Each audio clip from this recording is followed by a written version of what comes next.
Wow. I'm always excited to come to a new audience of people. Most of the time I speak with students, often with politicians these days, sometimes industry leaders, but you're probably the most diverse group, and I was actually a little nervous coming in here today. The topic is really general. I didn't know what you had, how you'd been prepared for synthetic biology, so I'm pretty much going to start from scratch. And my goal here is to give you a foundation in these technologies, something that took me a long time to get myself over the years, and to kind of prepare you for some of the applications that may be coming forward, which we'll talk about tomorrow.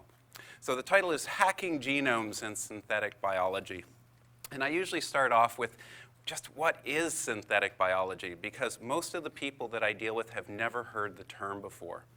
I was looking on Wikipedia just yesterday, and these are just some of the various classifications of biology, and I don't expect you to read them. Let's just say that biology is fragmented into a lot of different disciplines, and synthetic biology is not on this list.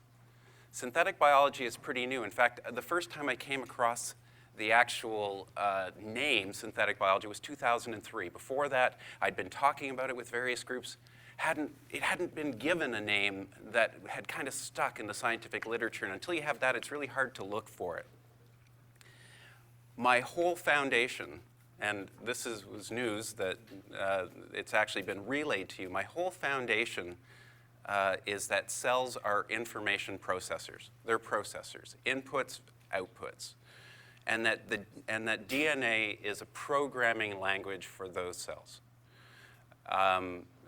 It's quite a remarkable programming language, because not only does it guide how the cell processes information, most of which is chemical, but there's also electrical information. It guides how the metabolism is coordinated, but it also specifies the structure and the manufacturing of the hardware. And that's the unique part of it, and the thing that I think is really interesting. Others have drawn parallels to this before, taking a look down at the component level, the physical bits of computers. We've drawn the comparisons all the way up from the basic bits through the components up to full systems. I think that this slide really summarizes a lot of what we're trying to teach people these days about genetics and synthetic biology. We can look at biological systems much like computer networks, and because we have so much experience today with hardware, with software, with large-scale computing networks, we're actually learning about our biology through the building out of these systems. In fact, if you compare across computing and life, essentially, we find a lot of things that are identical. And it's not surprising. Digital code. There's open standards. There's modular code. It's actually already object-oriented. There's error protection systems and data compression and on and on. But it's not really surprising when you think about it, because engineering, well, we want things to work faster and more efficiently and use less energy, and nature's trying to do the same thing too. It's just taking a roundabout way and different building materials to do it. So I usually go into synthetic biology by talking a little bit about the history of computing, and you guys almost certainly know more about computing than I do.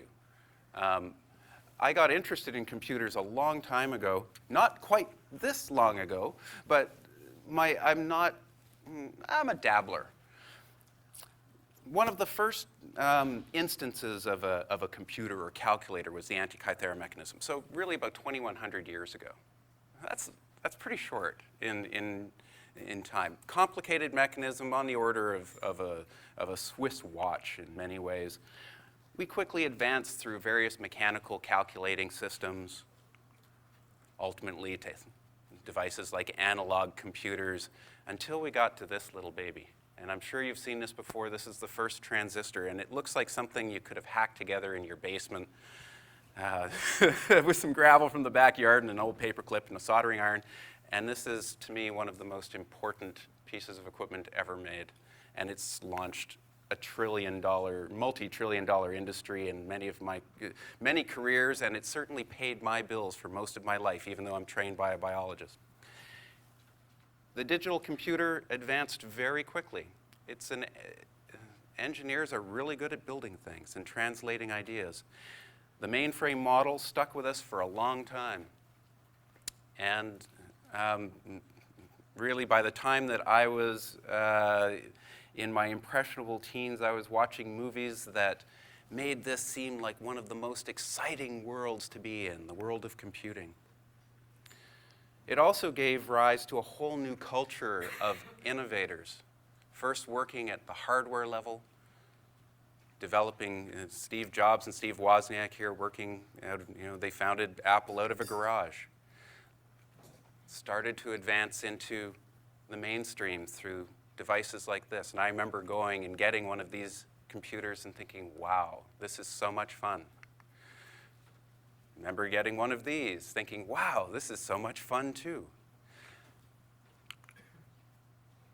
We quickly moved away from just, we quickly saw evolution in the manufacturing of computer hardware, whole new business models popping up. Michael Dell, of course, famously launching Dell from a dorm room, building a multi-billion-dollar organization simply by changing the manufacturing model. And then we started to link all those computers together, building a backbone.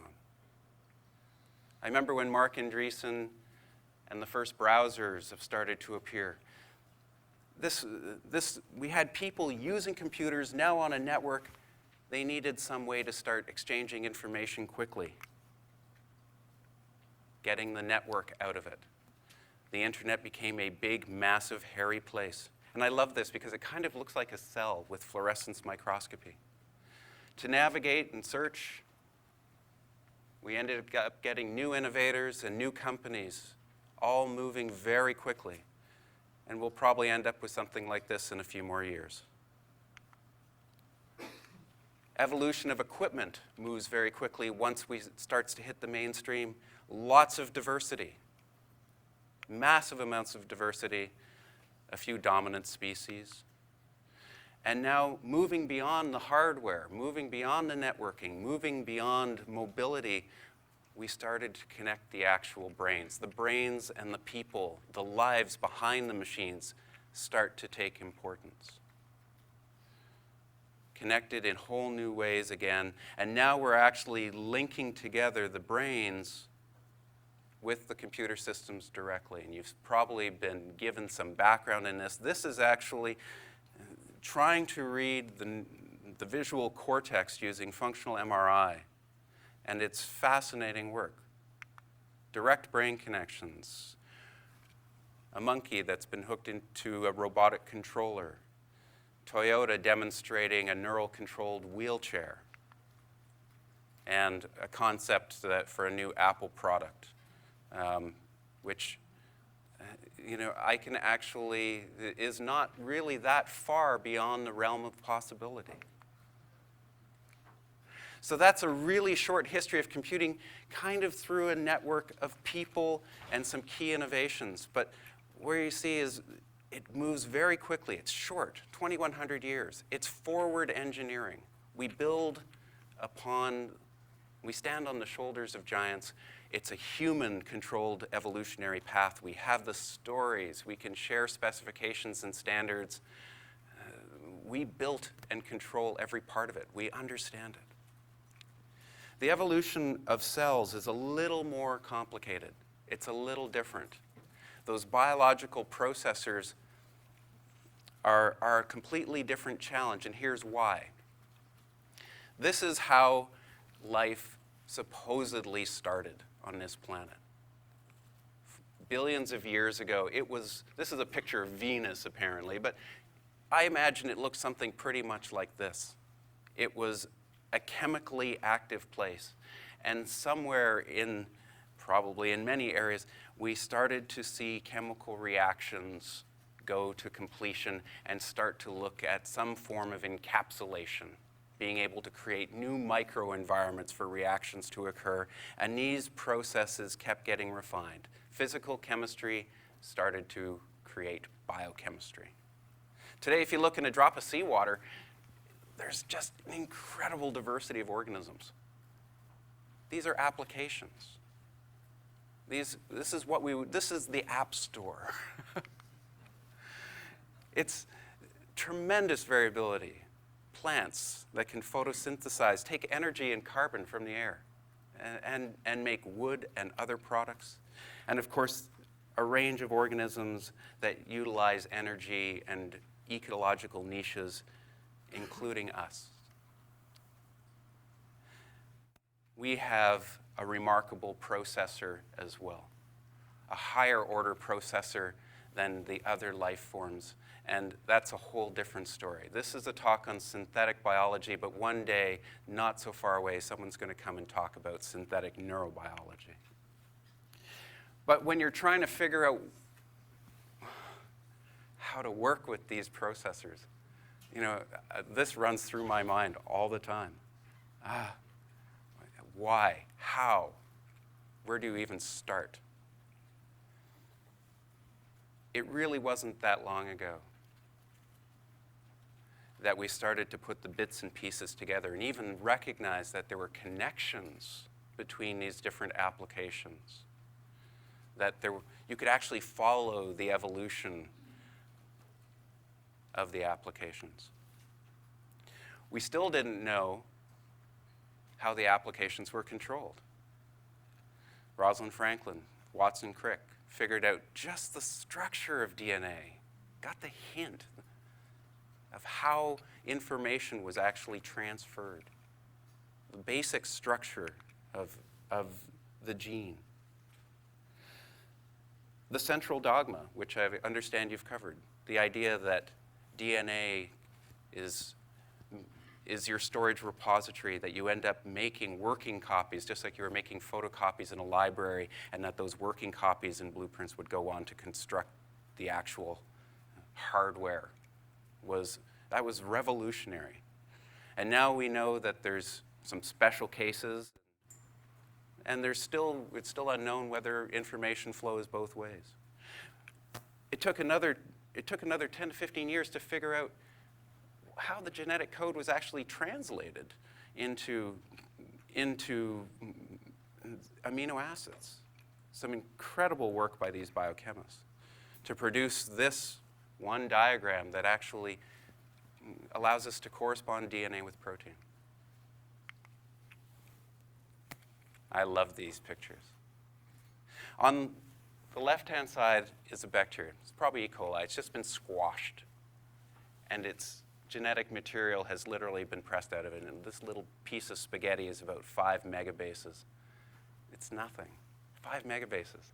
But it's incredibly compact, incredibly powerful, and there's about 5,000 genes on that little strand of material. We only have about 25,000 genes. It's packaged in a much more complex way. On the right is human metaphase chromosomes, about 6 billion base pairs of DNA. 6 gigabits, you get us. 5 megabits, you get a bacterium. Bacteria aren't simple organisms, they're just really compressed. We started to read this code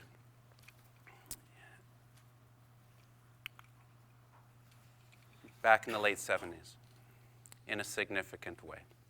Fred Sanger won 2 Nobel Prizes. He developed the Sanger method of sequencing DNA. It was terrible. Believe me, you did not want to do this. It was toxic, it was radioactive, it was hard work, and it was hard on the eyes trying to read code in this way. But it allowed you to take chemical information from living organisms, write it out as letters, and ultimately digitize it. And that was really cool. And when I first started getting into genetics and computers, we were pretty much at this stage. If you could sequence 500 base pairs in a day, you were God. We started to really refine the equipment quite quickly, again, engineering. By 1987, machine companies were making a fortune selling these semi-automated sequencers, the same form, just refinements through to 1995, and then we got the breakthrough with fully automated capillary sequencers. This is the ABI 3700 in the upper right-hand corner, which was the workhorse of the Human Genome Project. An amazing shift in technology, and today you've already seen that we've got sequencing by synthesis, and we're probably going to be popping out human genomes in literally minutes to hours at a cost you could put on your credit card. I used to think this was the biggest hockey stick in the world. It's not. I just learned it's the second biggest hockey stick. The biggest hockey stick, apparently, is in Canada, in British Columbia. But this is a better picture, so I'm going to keep using it. But this, to me, is the most important hockey stick right now in terms of genetics. And this is just the growth of GenBank. I got my first copy of GenBank around this point, and it came on floppy disk. They mailed it to you. Here you go. Thanks. When they upgraded to CDs, I swore because I actually had to upgrade my hardware. They started distributing on the web, and since we started making those automated sequencers, it's taken off.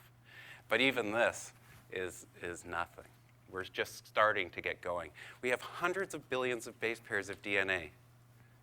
Really powerful information just sitting around. We need comprehension to make sense of all this. Again, DNA is a language. Reading, comprehension. We can make maps. We make lots of maps with this data, and now you can make a whole bacterial genomic map just by dropping your sequence code into a nice little processor, and it'll annotate it and do all your comparisons, and you don't have to do that much work. That's really cool. We're sequencing species faster and faster now. So the next hockey stick to kind of follow this will be the number of species that we've sequenced. This is updated as of last night, 5,656 species listed in GenBank, plus whatever's in the proprietary databases.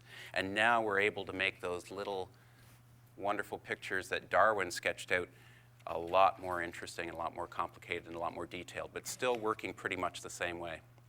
We're also learning that all those proteins don't just sit there in the cell doing nothing. They have a beautiful social network. This is just a little bit of the social network of some of the proteins in E. coli. Essentially, this is just Facebook.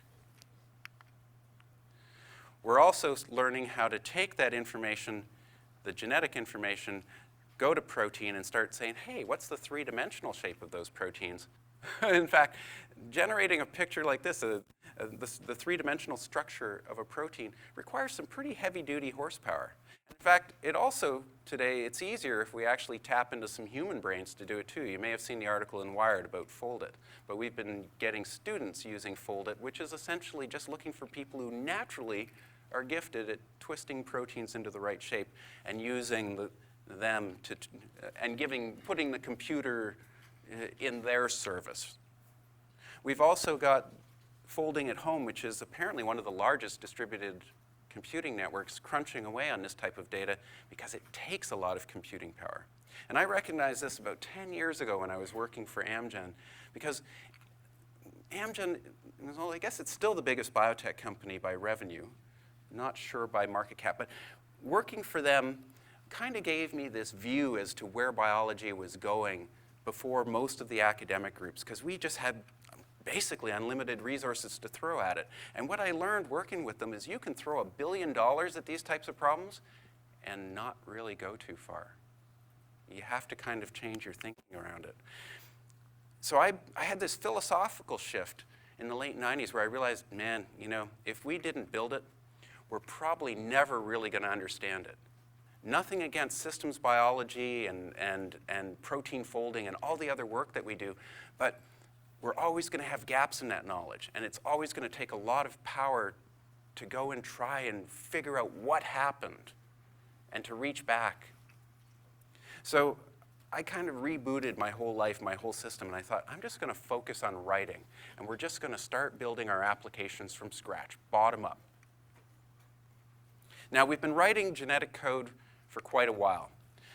Back in the early 1970s, we discovered that there were enzymes that could chop genetic code at precise places, molecular scissors, and we had molecular glue, and we started doing a little bit of molecular scrapbooking, and that's how we did genetic engineering. We literally did cut and paste. It was powerful, and it was important, and it got the covers of a lot of magazines like this. It really started to wake people up to the power and potential of this. And today, if you look around a molecular biology lab, you'll see something that looks very much like this. And we still work in very much the same way as in the early 1970s. It's complicated technical cooking. We're good at it. If you're well-funded, you'll end up getting a robot. Usually, you'll have grad students because they cost a lot less. But here's what we're doing. Yes? Quick question. If you're like the sort of DNA chef today, Mm-hmm. and we saw the, I think it's rather new, the DNA printer. Yes. You can basically now sequence and then to what extent is that really revolutionary? That's a major revolution. This is what I'm getting to. Oh, sorry. The question was really the DNA printer. What is it a paradigm shift? And yes, that's the whole point of synthetic biology. Synthetic biology is basically founded on this idea that if you can write DNA, you're no longer limited to your application development, and you're no longer tied to that bench. These are some examples of older DNA printers. They're getting a lot better. They're still not great. There's companies that will go out and manufacture any DNA code that you want. Just email it to them, send them your credit card number, they will give it to you. It's making all the old equipment junk. You can buy this on eBay. It's just no one's bidding on it. Trust me, it's a doorstop. But we still haven't seen the paradigm shift breakthrough in the technology, the stuff that'll really make it cheap and really promote a lot of application development. And I figure it'll come pretty much when we hit this point, when you can get 10 million base pairs in an hour for $100 or less. Why? Because this will allow you to genetically engineer virtually any organism. It'll allow you to build any bacteria or virus from scratch for essentially nothing. Once we hit this point, the application space completely explodes. But, of course, we're going to ramp up to that pretty quickly. On the software side, we're seeing better and better editors. Just, the companies will let you use it if you buy their DNA. We're also starting to see the development of a true genetic programming language, where we can start using modularized parts, where you can start linking these things together and modeling what's going to happen and doing your debugging kind of online. From the abstract of that last paper, there's this quote: "An ultimate dream is to design, press a button, and have the design translated to DNA sequences that can be synthesized and put to work in living cells." Really, that's probably one of the best summaries of synthetic biology around. It's push-button biology. What do you mean by a design? You want a bacteria that turns sunlight into, perfect, yes. Anything you can dream of, you can model and create in a living organism and have a fairly good, on a first pass, a good expectation that it'll work. So if you treat the design as a model and DNA sequence as a programming language, it is fairly possible already now. Yes, but only with a very, very simple. Right now, the comment is you can do this today, but the applications are still very simple. Yes, we need to work up several orders of magnitude. So really what we're seeing now in this shift is it's not really, we're not worrying so much about how to engineer something as to what to engineer. In 2003, these guys came to my attention, Tom Knight and Drew Endy, and they were really important in raising the awareness of synthetic biology. They're both engineers, which was significant. They didn't come from the world of biology naturally. They started to bring engineering ideas into biology. And they created a little program called Ijen, which you may have heard about and you'll certainly hear more about, International Genetically Engineered Machines.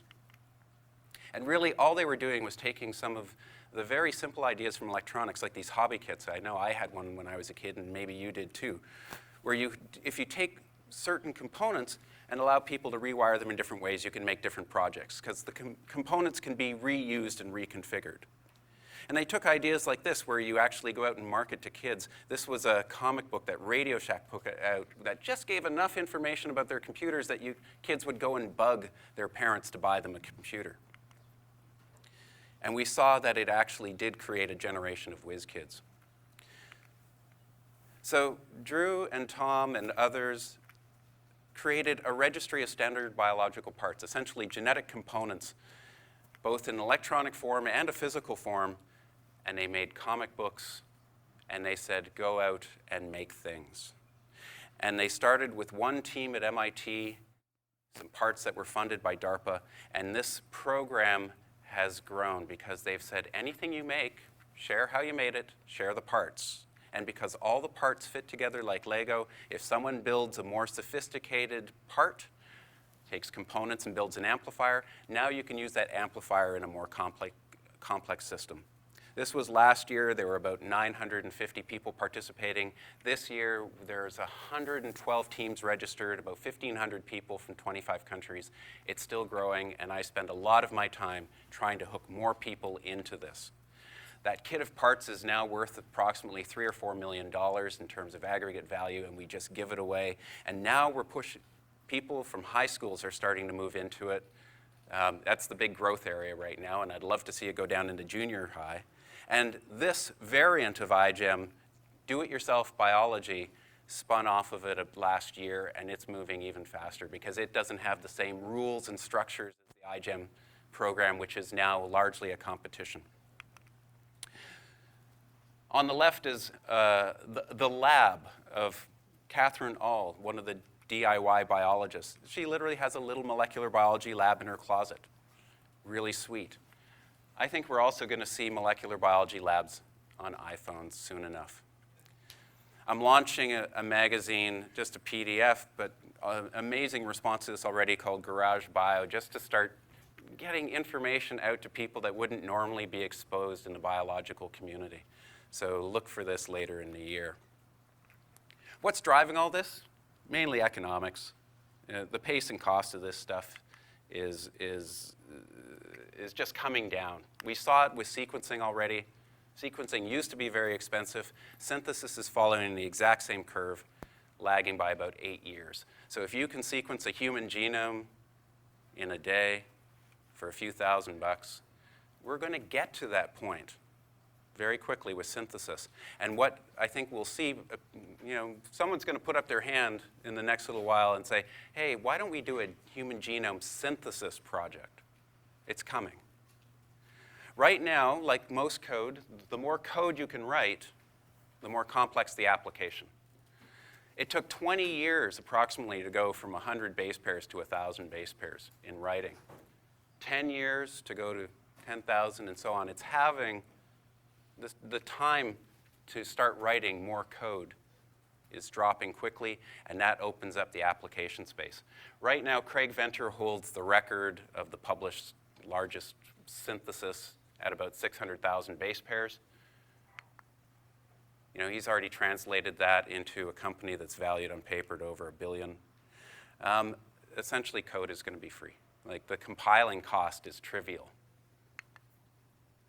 So synthetic biology, if you really want to summarize it, it's really the next IT industry, another IT industry, but one that I've always believed is probably going to be, could be in many ways, more important than the last one, because I know life is important.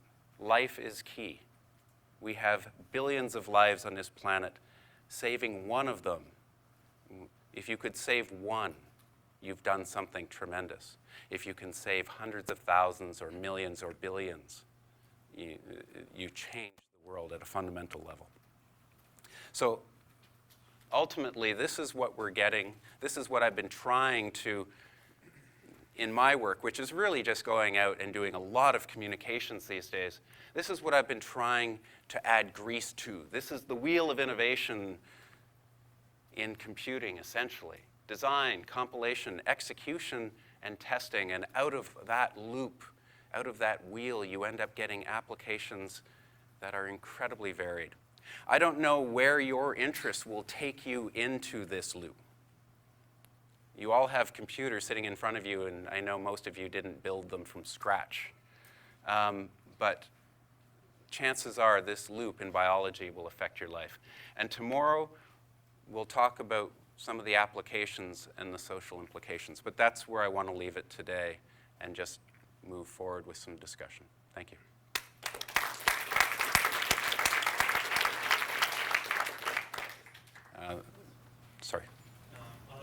trivial question. You know, a computer virus, you back up, you restore, usually no big deal. If this is going truly like anybody can read, write DNA, this gets a little bit scary. Right. So the comment was, with a computer virus, you can restore the system. With biology, this gets a little scary. That's something that people move to that very quickly. The thing that I usually point out to most people, what we're doing at this point is really walking in the footsteps of a process that has been happening and has naturally happened on this planet for billions of years. And the only reason why we're here is because we've developed our firewalls and our defenses and our immune systems to work in a highly dynamic, highly evolutionary environment. So it is possible to take these biological organisms and make weapons, absolutely. But you cannot do that without using these information, or you can't do it effectively without using information technologies. And information technologies has about a 30-year head start over anything we're doing here in terms of ramping up in Moore's Law, et cetera. So if we can defend our computer systems, we can defend biological systems, because we can literally, if you can find the people that are going to act as cyber terrorists and do cyber warfare, this is just a layer beneath that. Yes? Is the community taking some precautionary steps? I'll give you an example. With laser printers, if you try scan money and printing it, it won't do it, right? Yes. And a color laser printer won't print money. The question was, are defenses coming into place? Are we linking all the DNA printers to some government database so it validates the sequence before it prints it, or some very trivial actions such as this? Again, the comment was, are we putting in defenses at the level of DNA synthesis, which is a really key point, because that's the translation of the idea into the reality. And the answer is yes. People have have pointed out that this is a crucial point and that we should be doing our best to start defending that. Is it being done well? Is it being done universally? No. But that's where we're moving to. You're going to see a whole defense industry, both and awareness grow from this very quickly. There's money to be made. If there's money to be made, people will start to move in this area.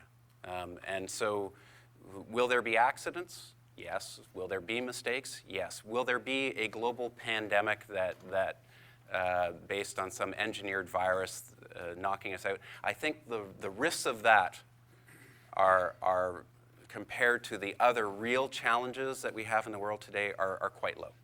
It's certainly non-zero, but it's not what's keeping me awake at night. So there's an interesting crossover point that's going to happen. First of all, great lecture, thank you. The crossover point is when you're looking to build a robot, do you build it out of electromechanical parts or biological parts? So you can have a Roomba that's cleaning your carpet, or you can genetically engineer some kind of a... I like this. Like a cat without legs that can roll as a dust mop. And from my standpoint, it pees stain remover and it eats lint. And so the question really is, and so I welcome the students to think about in all seriousness, think about when do you biologically engineer a satellite that is a deep space probe versus mechanically. And so I'm just curious your thoughts of when the crossover point occurs where you make an active decision, do I build it biologically or do I build it electromechanically? Mm-hmm. The crossover point, I believe, is within the consideration, the window of consideration of the Singularity University, shall we say. I think this century will be the transformative century. Whether it's 25 years or 50 years, or 75, is the question. But this is a digital technology. It's an accelerating technology with the same dynamics as computing.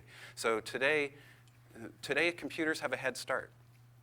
But there's a tremendous economic cost and societal cost for manufacturing to make devices like this. You need specialized plants. There's a lot of toxic reagents. These are very specialized manufacturing tools necessary to make something like this.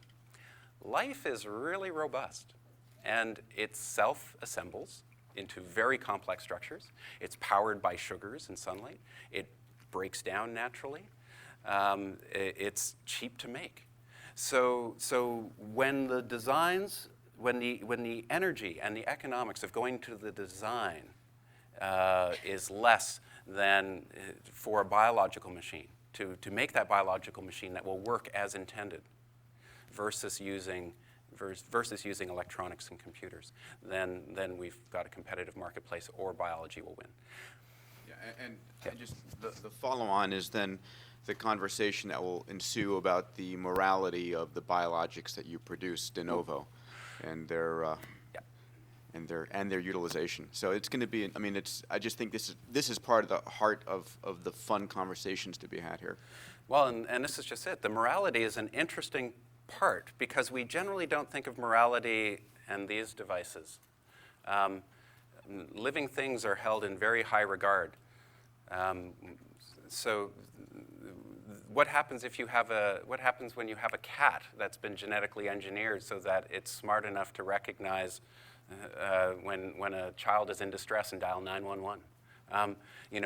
When do we start saying that we have to protect these animals and creatures that we design and give them the same protections as we might a human or other organism?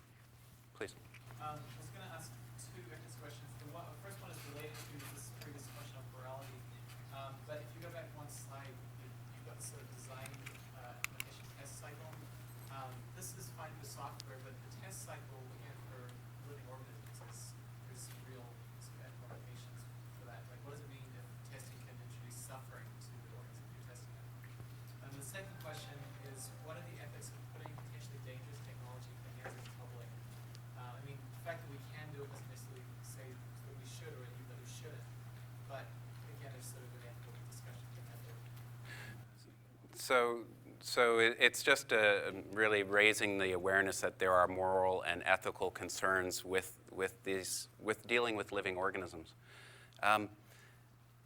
It's really difficult to wade into that territory without getting so lost that it's hard to come back. We already utilize many organisms today to serve human needs. And I think because we're starting from scratch, we're going to be engineering organisms here that are on the order of yeasts and algae and bacteria. Bacteria have a bad rap, so yeasts are starting to win and in terms of getting into the application space. Thank God for beer. It's true. Fortified foods. When it comes to ethics, I think we're really going to have some fascinating challenges, because I've always looked at ethics as being a market. You can't really look at ethical behavior without looking at the environment that the behavior is occurring in. And the environment around living organisms is changing very quickly. So better minds than mine will tackle these problems. I'm just compulsive about trying to accelerate this loop and see what we can make out of it. And I believe that as a species, we tend to make positive applications and do good things. Yes, you will find outliers that will do nefarious things. But for the most part, we apply these tools and technologies for good. An optimist, perhaps. Please, Neil. So morally, you started this discussion by talking about this idea of organisms and DNA as being sort of a code, and sort of that we're machines that these codes are written by. And I'm wondering, I'm going to ask a moral question on this. If you sort of look forward 20 or 25 years, do you think that as we think of this, are we going to say, oh, actually, we think there's now a stronger continuum between us and animals because we're all kind of have this sort of underlying thing, and therefore we'll give more moral weight to animals? Or do you think it's going to go the opposite way, that as we start designing some of these things, we're going to see them more as machines, or we're going to have an even stronger divide between us and Well, we have so the question there was will, yes. So the question was, is the connection, let me paraphrase it, is the connection between animals and ourselves going to get stronger or weaker as we start to generate more creatures with these technologies, roughly? We have a very strong connection to every living thing on this planet. One of the things as a geneticist, when I started looking at the bacterial genome in the late 1980s and starting to run searches on it with the sequences that were coming from human beings, you find that we are connected. Through this code, we are all linked. And in fact, we still have one consensus code for DNA. The translation table really is conserved across all living things. So this is a very important point. We have this connection, and I believe that we are going to maintain this connection through the code. I think that trying to make divergent genetic codes is dangerous and important maybe for some applications, but because we haven't seen it, it's kind of like making parallel IP standards. The information gets all confused. Will we start treating these organisms like commodities? Will we start abusing them in certain ways? Will we think they're cheap? I can argue that in many ways we already do that. But there are some organisms that we treasure and will fight to the death for. I don't know where the dividing line will be. But I've seen people run into homes to rescue their animals from a fire or concerns. We certainly love and protect our children and the people we love to the death. So, wow, a lot of hands. I think you were the first. Sarah. So, in considering what I consider real synthetic biology, which is new ways to arrange genomes or to create new kinds of base pairs or new kinds of proteins, instead of mimicking what's in biology, creating new constructs. Yep. When there's new technologies, a lot of time you have competing views as to how that should be done, and competing systems. Competing systems here, AC, versus DC power, VHS data. What sort of decisions are people making right now as to which direction we should go with synthetic biology? So the question was essentially there's often competing standards as new technologies are built out. And this goes back to my comment to Neil. We are already seeing competing standards for genetic code. People have already suggested that they can make proprietary codes and that this is in some ways safer because the organisms will effectively be isolated from the other organisms. Their code won't be able to cross, which is an interesting idea. I don't know the answer to that. I think some people will do proprietary codes and proprietary organisms that simply will not be able to exist in the natural world. I don't know what the ramifications of that are. All I know is nature doesn't give us many examples to go and study of that because it seems to be pretty much consensus for most of the living things. Sorry. What do you think Darwin, a good thing about this scientific biology? What would Darwin think of it? Yeah. Okay, what would Darwin think of it? I think he'd love it because because we're going to see more species created in the next 100 years than in the last several million. And, Yeah. and also, you mentioned about the laboratories that are still working in the same fashion that many years ago. So what do you think? What do you is the future laboratories going to be? Okay, and the second comment was that the labs today, the molecular biology labs today, still look pretty similar as they did 30 years ago. And in fact, they're pretty much housed in many of the same types of areas, generally large companies, military groups, academic universities.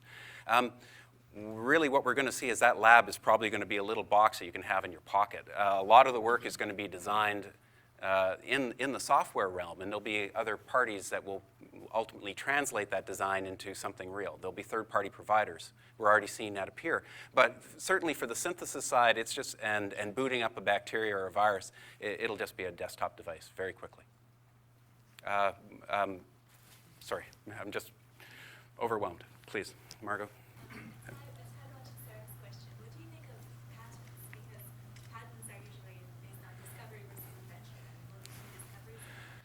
Patenting, most of the old biotech patents are worthless because the environment's changing so fast. So I just, for people that are interested in intellectual property, I usually say go and study software patents and computer hardware patents. I think that'll be the closest that you can find for this new technology and will provide some guidance. Myself, I used to work with the big biotechs and had all the lawyers always following us around. That's why I do everything open source today. I don't even like to sign NDAs. I find the computer program analogy a little bit dangerous because when I write code, there's no risk of mutation, right? I know my code will perform and how it's going to perform. When I design genetic code, there's always a chance that during the copy process there will be a mutation and new behaviors will emerge. Yep. So how can we handle the mutation? Like how can we make it safe to make organisms that are stable and act like computer programs? Okay, so the comment there was when he writes computer code, it's basically fixed. It doesn't mutate, and that if you write genomic code and it's put into an application, there's the risk that as it's growing and duplicating, it will mutate and change over time.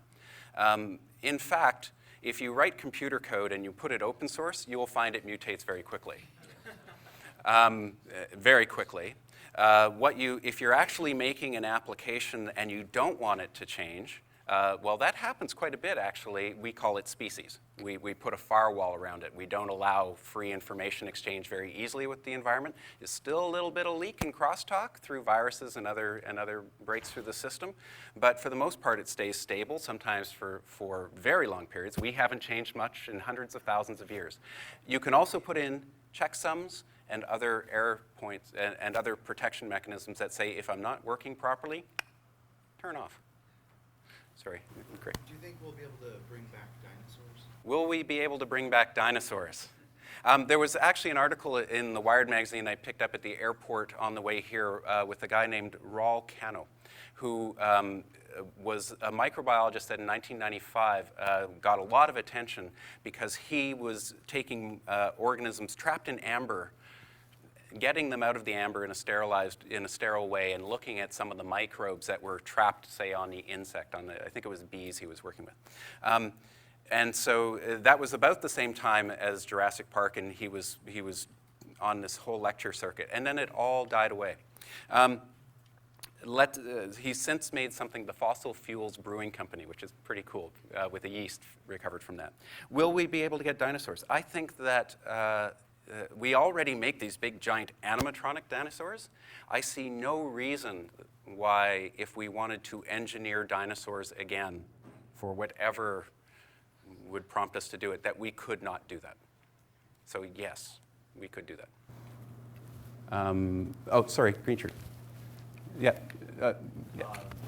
We mentioned the DNA prints and printers. Yep. And we have right now a legal system that's pretty heavily reliant on DNA being sort of like 100% element for conviction. How do you see that unfold? I mean, if we're able to print DNA, so if I have, for instance, your DNA, I can basically print it and kind of then put it somewhere, and the legal system, we have it right now. Mm-hmm. And the legal system is kind of, where there's a DNA match, it's pretty much 100% conviction. How do you see those two kind of unfolding in the next 3 to 5 years? So the question is, right now we can basically copy any DNA that's out there right now and print it for ourselves. So again, and how is this going to change kind of the environment? I draw a lot of examples from computing and biology, and if I look at genetics, there's a tremendous amount of free exchange of information in the microbial world. Tremendous. In higher organisms, again, we start to build firewalls, these species barriers. But even bacteria have defenses, these restriction enzymes that chop up foreign DNA. It's going to be really, really noisy.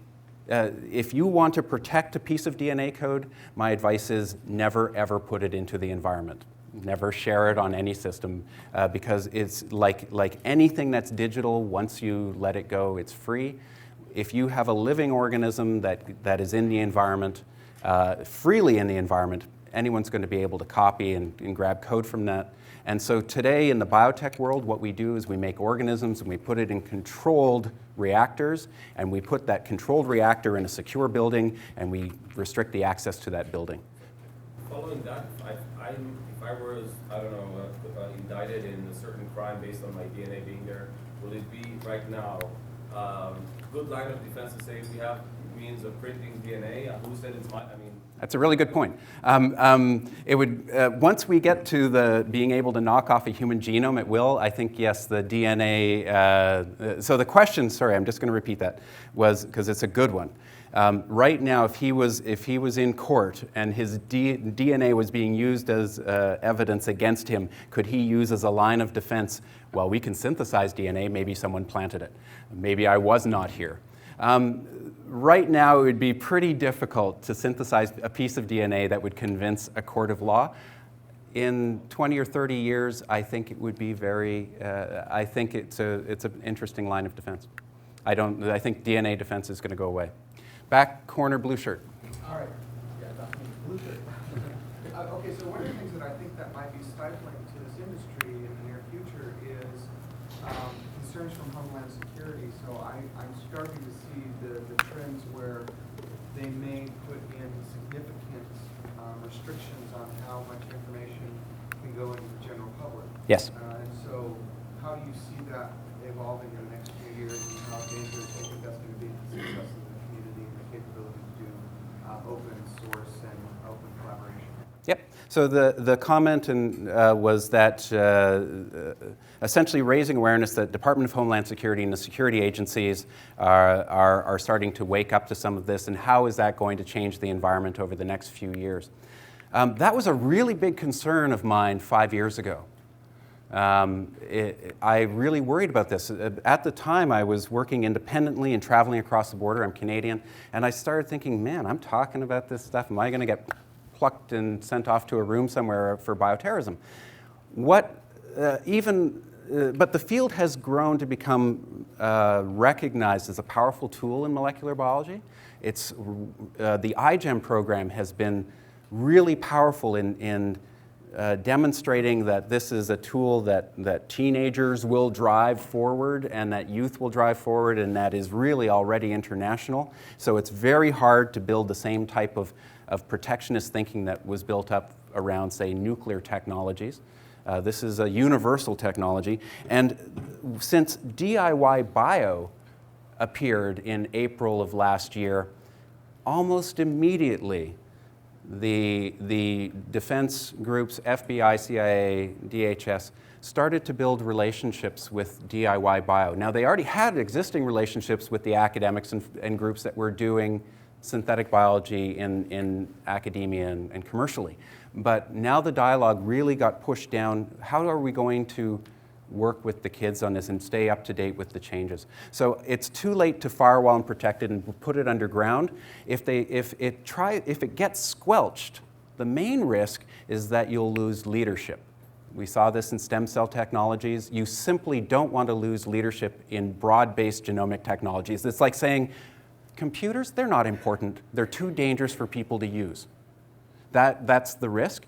I think it would economically and technologically destroy leadership for any nation that puts in overly restrictive policies. That being said, we need smart, safe defense systems. So let's build a good defense industry.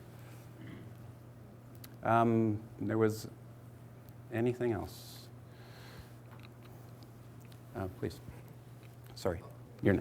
Is there any restriction, physical or chemical restriction, that doesn't permit the creation of new species or new animals? Like, is there any limit that physical? Is there any limit to, the question was, is there any limit to what you can make with this technology?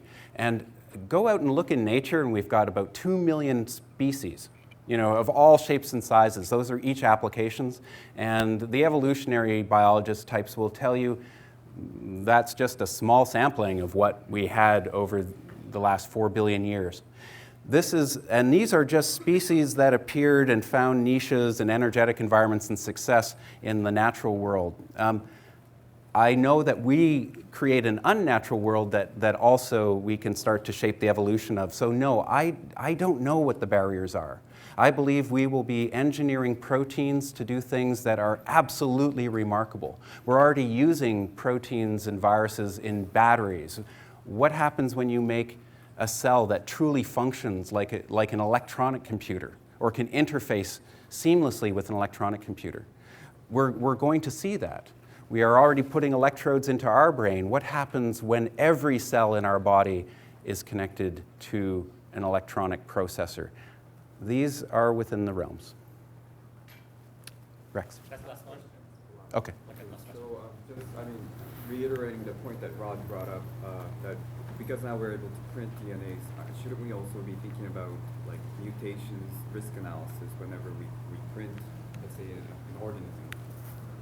Can't we learn from biochemistry, like the parts of DNA that are prone to mutations, or even through empirical studies, where we can assess the risk of certain genes being mutated, and should we incorporate that into analysis whenever we print them? So the question was, can we essentially, through our knowledge and understanding of these, of biochemistry and other systems, engineer in good checkpoints against mutation and unwanted mutation?